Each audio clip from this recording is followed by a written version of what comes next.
Hi dears, good morning. വിശേഷങ്ങളിലേക്കായി എല്ലാ പേർക്കും സ്വാഗതം. അങ്ങനെ ഇന്നത്തെ ദിവസത്തിൻ്റെ പ്രത്യേകത എന്തെന്ന് വെച്ചാൽ വർഷയുടെയും വിവേകിൻ്റെയും വിവാഹമാണ്. ആ ഒരു വിവാഹം നടക്കണമെന്നുണ്ടെങ്കിൽ വർഷയ്ക്ക് സർവാഭരണ വിഭൂഷിതയായിട്ട് നേരെ മണ്ഡപത്തിലേക്ക് പോകണം. പക്ഷേ ആഭരണം എവിടെ? ആ ഒരു ചോദ്യത്തിന് മുന്നിൽ എല്ലാവരും പകച്ചു നിൽക്കുമ്പോൾ ശ്രീനാഥ് പറയുന്നത് ആ ആഭരണം മുഴുവനും എടുത്തത് വർഷയുടെ രണ്ടാനച്ഛനായ രാഘവനാണെന്ന്. ഏറെക്കുറെ അത് സത്യമാണ്, ഏറെക്കുറെ എന്നല്ല സത്യമാണ്. പക്ഷെ അയാൾ പറയുന്നത് സ്ത്രീക്ക് ഭ്രാന്താണെന്നാണ്. ഭ്രാന്തന്മാർ പറഞ്ഞാൽ നമ്മൾ മറ്റൊന്നും വിശ്വസിക്കേണ്ടതില്ല എന്നൊക്കെ ഇങ്ങനെ പറഞ്ഞിട്ട് അയാൾ അവിടെ കിടന്ന് ഷോ ഓഫ് കാണിക്കുകയാണ് കേട്ടോ. ഒടുവിൽ അയാൾ ഒരു സ്വാമിജിയായിട്ട് മാറുന്ന സമയത്ത് പോലീസുകാരൻ പറയുന്നുണ്ട്, ദേ നിങ്ങളെ എന്തായാലും ചോദ്യം ചെയ്യണം, ഞങ്ങളോടൊപ്പം വന്ന്.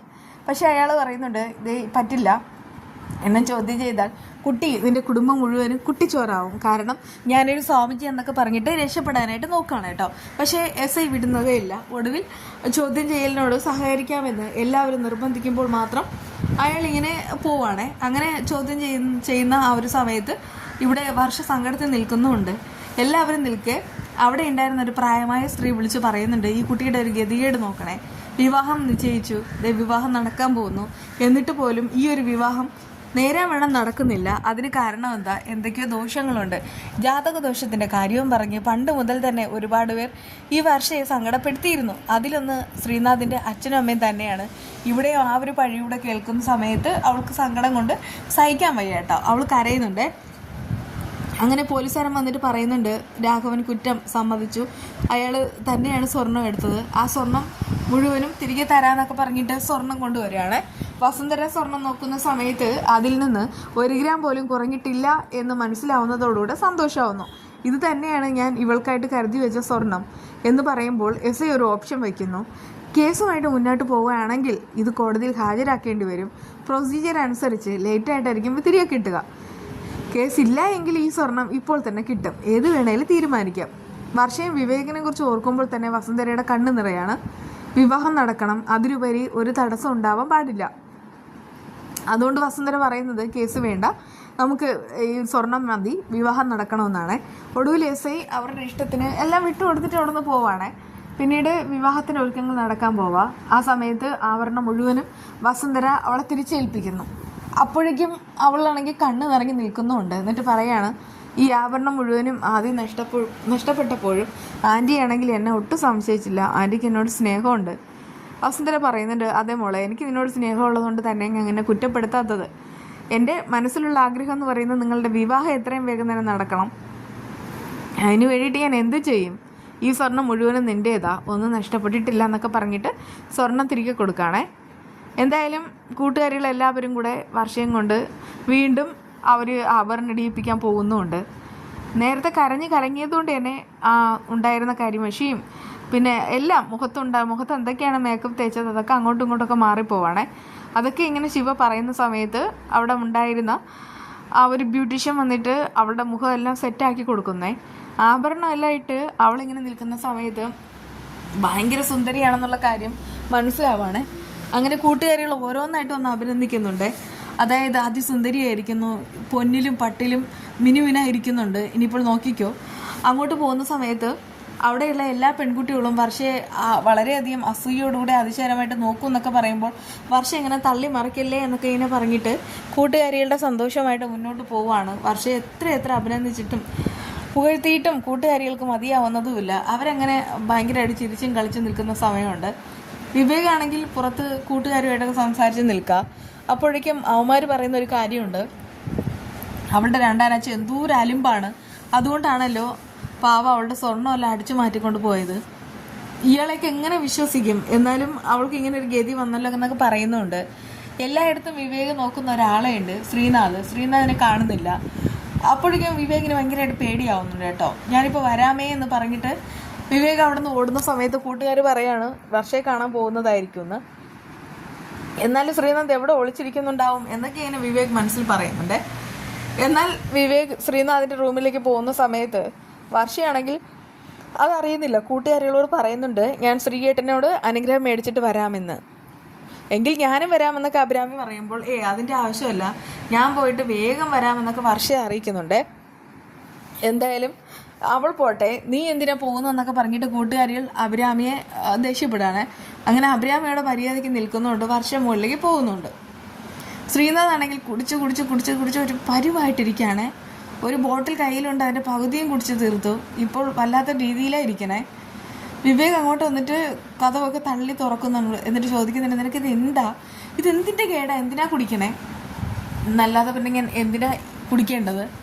ഇന്നാണെങ്കിൽ എനിക്ക് വളരെയധികം സങ്കടമുള്ള ദിവസം എന്നൊക്കെ പറഞ്ഞിട്ട് ആളങ്ങോട്ട് കരയാണ്. അത് കണ്ട് വിവേകിന് ഭയങ്കരമായിട്ട് ദേഷ്യമാവുന്നു. നീ എന്തിനാ കരയണേ? ഇന്ന് നല്ലൊരു ദിവസമല്ലേ, വർഷയുടെ വിവാഹം നടക്കാൻ പോകുന്ന ദിവസം. അതൊക്കെ പോട്ടെ, ഇനിയിപ്പോൾ മണ്ഡപത്തിലേക്ക് പോകേണ്ട സമയമായി, വിവേക് പൊക്കോളൂ, ഞാൻ വരുന്നില്ല എന്നൊക്കെ പറഞ്ഞിട്ട് ശ്രീനാഥ് അവിടെ മിണ്ടാതിരിക്കുകയാണേ. അതൊന്നും പറയാൻ പറ്റില്ല. ആത്മാർത്ഥ സുഹൃത്തുക്കളാണെന്ന് പലതവണ ശ്രീനാഥ് പറഞ്ഞിട്ടുമുണ്ട്. അതുകൊണ്ട് തന്നെ എന്നോട് കാര്യങ്ങൾ എന്താണെന്ന് പറയണം, ഈ കുടിക്കുന്നതിന് എന്തോ ഒരു അർത്ഥമുണ്ട്, അത് പറയാതെ ഞാൻ പോകത്തില്ല എന്നൊക്കെ പറഞ്ഞിട്ട് വിവേകാണ് എങ്കിൽ ഈ ശ്രീനാഥിനായിട്ട് ഭയങ്കര ഡിസ്റ്റർബ് ചെയ്യുകയാണ്. അതായത് സത്യം പറഞ്ഞേ മതിയോ എന്നൊക്കെ പറഞ്ഞിട്ട് നിർബന്ധിക്കുന്നുണ്ട്. അപ്പോഴേക്കും വർഷ പുറത്തേക്ക് വന്ന് നിൽക്കുന്ന കാര്യമൊന്നും അവരറിയുന്നില്ല. വീണ്ടും വിവേക് ഇങ്ങനെ ചോദിക്കുന്നുണ്ട്, ഇതിൻ്റെ പ്രശ്നം എന്താണെന്ന്. ശ്രീനാഥ് പറയുന്നുണ്ട്, ഇന്നല്ലാത്ത പിന്നെ എന്നാ മദ്യപിക്കേണ്ടത്, എന്നിൽ നിന്ന് എൻ്റെ പ്രാണം പറഞ്ഞു പോകുന്ന ദിവസമാണെന്ന്, എൻ്റെ വർഷയുടെ വിവാഹം, താൻ ഭാഗ്യവാനാ, തനിക്ക് കിട്ടാൻ പോകുന്ന നല്ല പെൺകുട്ടിയാ. അത് കേട്ട് വിവേക് ചോദിക്കുകയാണ്, നീ ഇപ്പോഴും വർഷയെ സ്നേഹിക്കുന്നുണ്ടോ? ഇതെന്ത് ചോദ്യമാണ്? എനിക്കങ്ങനെ വർഷയെ മറക്കാൻ പറ്റുമോ? അവളെൻ്റെ പ്രാണനല്ലേ, എൻ്റെ ജീവനല്ലേ, എന്തോരം അവളെ സ്നേഹിച്ചതാണ്, ഞാൻ എന്തുമാത്രം അവളെ സ്നേഹിച്ചതാ. ഇനി എന്താവുമെന്നൊന്നും എനിക്കറിയില്ല. വർഷ അവളാണ് എൻ്റെ മനസ്സിൽ മുഴുവനും. രാവിലെ എഴുന്നേൽക്കുമ്പോൾ വർഷയുടെ മുഖം, രാത്രി ഉറങ്ങാൻ പോകുമ്പോഴും വർഷയുടെ മുഖം. വർഷ അതുമാത്രമാണ് എൻ്റെ ജീവിതത്തിൽ ജീവിക്കാൻ പ്രേരിപ്പിക്കുന്ന ഏക ഘടകം.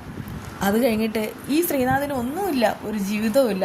ഇനി എന്താണെന്നോ ഏതാണെന്നോ ഒന്നും അറിയില്ല. അപ്പോൾ പിന്നെ എനിക്ക് മദ്യപിച്ചല്ലേ മതിയാവും. പക്ഷേ വിവേക് പേടിക്കേണ്ട, അവൾ നല്ല കുട്ടിയാണ്, വിവേകിന് നന്നായിട്ട് ചേരും. നിങ്ങളുടെ വിവാഹം നടക്കേണ്ടത് ചെല്ല് വിവേക്, എന്തിനാ അവിടെ ചവിട്ടി നിൽക്കുന്നതെന്നൊക്കെ പറഞ്ഞിട്ട് ശ്രീനാഥ് പോകാൻ നിർബന്ധിക്കുന്നുണ്ട് കേട്ടോ. അപ്പോഴേക്കും വിവേക് പറയുന്നുണ്ട്, അല്ലടാ, തന്നെയാണെങ്കിൽ അവൾ രക്ഷകർത്തായിട്ടല്ലേ കാണുന്നത്. രക്ഷകർത്താവോ? ഏത് രക്ഷകർത്താവോ? എന്നോട് ചോദിച്ചിട്ടാണോ എനിക്ക് അവൾ ആ ഒരു പട്ടം തന്നത്? ഞാൻ അവളെ തേടി നടന്നു, ഒരുപാട് കാലം അവളെ തേടി നടന്നു. അവസാനം ഞാൻ അവളുടെ അടുക്കൽ വരുമ്പോൾ അവൾ പറയാണ്, രക്ഷകർത്താവായിട്ട് നിന്നിട്ട് അവളുടെ വിവാഹം നടത്തി കൊടുക്കണമെന്ന്. അങ്ങനെയൊക്കെ പറയുമ്പോൾ ഞാൻ എന്താ പറയേണ്ടത്? ഞാനിപ്പോഴും നിന്നെ സ്നേഹിക്കുന്നുണ്ട്, ജീവനത്തിൽ സ്നേഹിക്കുന്നു, എനിക്ക് മറക്കാൻ പറ്റില്ല, നീയില്ലാതെ ഒട്ടും പറ്റില്ലടി എന്നൊക്കെ എനിക്ക് പറയാൻ പറ്റുമോ? അതുകൊണ്ടാണ് ഞാനിങ്ങനെ ആയിപ്പോയത്. പക്ഷെ സാരമില്ല, ഇനി നമ്മൾ ഒരിക്കലും കാണില്ല. മരിക്കുമോ മരിക്കാതിരിക്കുമോ എനിക്കറിയില്ല ഞാൻ എന്താ ചെയ്യാൻ പോകുന്നതെന്ന്. പക്ഷേ എനിക്കറിയില്ല, ഇല്ലാതെ എനിക്ക് പറ്റില്ല എന്നൊക്കെ ഇങ്ങനെ പറഞ്ഞിട്ട് ശ്രീനാഥ് കരയാണ് കേട്ടോ. വർഷ എല്ലാം കണ്ടും കേട്ടും നിൽക്കുന്നു. അവൾ ആ സമയത്ത് അവിടെ കിടന്ന് പൊട്ടിക്കരയാണ്. അപ്പോഴാണ് വർഷ എല്ലാം കേട്ടത് മനസ്സിലാവുന്നത്. ശ്രീയും വിവേകും കൂടെ വർഷ എന്നൊക്കെ ഇങ്ങനെ വിളിക്കുന്ന സമയത്ത് വേണ്ട, ഒരക്ഷരം മിണ്ടി പോകരുതെന്ന് പറഞ്ഞിട്ട് അവൾ അവിടെ നിന്ന് പോവാണ്. താഴേക്ക് ഇറങ്ങി വരുന്ന സമയത്ത് വസുന്ധരയും ബന്ധുക്കളും എല്ലാവരും ചോദിക്കുന്നുണ്ട്, എന്താ മോള്, എന്തിനാ കരയണേ? മാറെന്ന് പറഞ്ഞിട്ട് എല്ലാവരും തള്ളി മാറ്റി അവൾ എങ്ങോട്ടോ ഓടുകയാണ്. ആ സമയത്ത് ഒരു പെരുമഴയും. എന്തായാലും അപ്പോഴേക്കും വർഷ ഇങ്ങനെ ഓടി മറയുന്നതും ബാക്കിയുള്ളവർ പുറകെ ഓടുന്നതും ഉണ്ട് കേട്ടോ. ഇതൊക്കെ തന്നെയാണ് അവസാനം. പിന്നെ ഉണ്ടാക്കുന്നത് പഴക്കേക്കാണ്. പഴക്കേക്ക് ഉണ്ടാക്കാൻ ഭയങ്കര എളുപ്പമാണ്. അതായത് ആട്ടമാവ് എടുക്കുക, ഒരു നുള്ള് ബേക്കിംഗ് സോഡ, പിന്നെയാണെങ്കിൽ കുറച്ച് ശർക്കര ഉരുക്കിയത്, പിന്നെ വേണ്ടത് 2 പഴമാണ്. അതായത് പാളയംകുടം പഴം, അങ്ങനെയുള്ള പഴമാണെങ്കിൽ നന്നായിട്ട് അരച്ചെടുത്തിട്ട് ഇതിൽ ചേർക്കുക. ഇത്രയേ ഉള്ളൂ, വേറെ ഒന്നുമില്ല. എന്നിട്ട് ഇതൊന്ന് എല്ലാം കൂടെ കുഴച്ച് വയ്ക്കുക. പക്ഷേ ആണെങ്കിൽ ഇത് കുറച്ച് അല്പം ലൂസായിട്ട് വേണം കുഴയ്ക്കാനായിട്ട്. ഭയങ്കര കട്ടിയായാൽ ഈ പഴകേക്കും ഭയങ്കര കട്ടിയായി പോകും. അങ്ങനെയെല്ലാം കുഴച്ച് വയ്ക്കുക. എന്നിട്ട് ഒരു റെസ്റ്റ് ചെയ്യാൻ വെച്ചിരിക്കുക. എന്നിട്ട് 2 മണിക്കൂർ. അത് കഴിഞ്ഞിട്ട് എണ്ണയിലിട്ട് പൊരിച്ചെടുത്താൽ മതി. അടിപൊളിയാണ് കേട്ടോ. എന്തായാലും എനിക്കാണെങ്കിൽ ഇതൊന്നും ഉണ്ടാക്കാനായിട്ട് വലിയ പരിചയമൊന്നുമില്ലായിരുന്നു. പക്ഷേ ഞാൻ ഇതൊക്കെ യൂട്യൂബിൽ നോക്കി പഠിച്ചതാണ്. പക്ഷേ പഠിച്ചെടുത്ത് ഉണ്ടാക്കിയപ്പോൾ അടിപൊളി. അല്ല, ഈ പിള്ളേരൊക്കെ സ്കൂളിൽ പോയിട്ട് വരുന്ന സമയത്തെ അവരാണെങ്കിൽ വിശപ്പോടുകൂടെ ആയിരിക്കും വരുന്നത്. സാധാരണ ഞാൻ മേടിച്ചു കൊടുക്കും. പക്ഷേ ഇതങ്ങോട്ട് ഇപ്പോൾ മേടിച്ചു കൊടുപ്പ് അങ്ങോട്ട് നിർത്തിയിരിക്കുകയാണ്. കാരണം നമുക്ക് മുതലാവില്ല.